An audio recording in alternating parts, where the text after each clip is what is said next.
জীবনটা এমন যে অনেক সময় নিজের ভালোর জন্য আমাদের একটু স্বার্থপর হতে হয়। তবে এই স্বার্থপরতাটা আসলে নেতিবাচক নয়।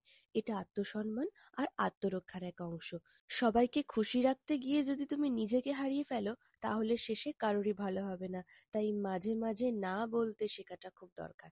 আমি না বলতে পারি না বা আমি স্বার্থপর হতে পারি না, সেটা আমার বিষয়, আমার দুর্বলতা, যার জন্য আমাকে অনেক জায়গা থেকে অনেক রকম পরিস্থিতি ফেস করতে হয় রেগুলার। আচ্ছা, যেমন মানুষ তেমন ব্যবহার, মানে এই নয় যে তুমি ভণ্ডামি করবে, বরং এটা হলো বুদ্ধিমানের মতো নিজের শক্তি আর সম্মানকে বাঁচিয়ে চলা। যেমন ধরো, যে সম্মান দেয় তাকে দ্বিগুণ দাও, যে অবহেলা করে তার সামনে নীরব থাকাই শ্রেয়।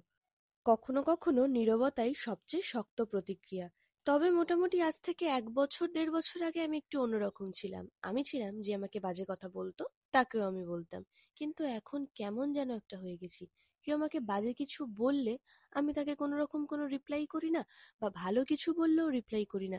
যে যা বলছে তাকে বলতে দিই। কিন্তু বিষয়টা যতদিন হতে দিচ্ছি, তাতে আমার ক্ষতি কিন্তু বেশ ভালো হচ্ছে।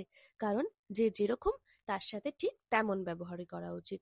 কি বলতো, আমি ঠিক ওই অয়েলিং বিষয়টা করতে পারি না। আর করতে পারি না বলেই কলেজে কখনো ভালো বন্ধু হতে পারিনি কারোর, স্কুলে কোনোদিনও কারোর বন্ধু হতে পারিনি, বা আমার এই শুট প্রফেশনে কখনো কারোর ভালো পছন্দের মডেল হতে পারিনি।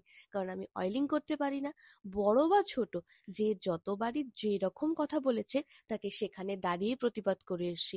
বা অন্য কোনো মডেলকে যদি কোনো মেকআপ আর্টিস্ট ছোট করেছে, তাহলে সেখানে দাঁড়িয়েই প্রতিবাদ করে এসেছি। কিন্তু যাদের জন্য প্রতিবাদ করেছি, তারা তো বেশ আমাকে বুঝিয়ে দিয়েছে যে স্বার্থপরতা কাকে বলে। তাই কোনটা হওয়া উচিত? নিজেকে ভালো রাখার জন্য স্বার্থপর হওয়া উচিত, নাকি ভগবান আমাকে যেটা দিয়েছে সেটা নিয়েই বাঁচা উচিত? ভগবান কিছু দিক না দিক, একটা জিনিস ঢেলে ঢেলে দিয়েছে আমাকে। সেটা কি জানো? কেউ যদি আমাকে এক গালে চড় মারে, তাহলে আমি তাকে আরেক গালে চড় মারি। আমি একদমই এটা করি না, এক গালে চড় মারলে আরেক গাল বাড়িয়ে দিই। আমি এরকমই, তার জন্য আমাকে অনেকেই পছন্দ করে না। করতে হবে না, কারণ আমি আমার মায়ের কাছে বেস্ট বেস্ট বেস্ট সন্তান। এটাতেই আমার অনেক ভালো লাগে, যে কারোর কাছে ভালো হতে পারলাম কি না হতে পারলাম, নিজের মায়ের কাছে তো ভালো হতে পারি। ওই যে কথাতেই আছে, সবাইকে খুশি করা সম্ভব না।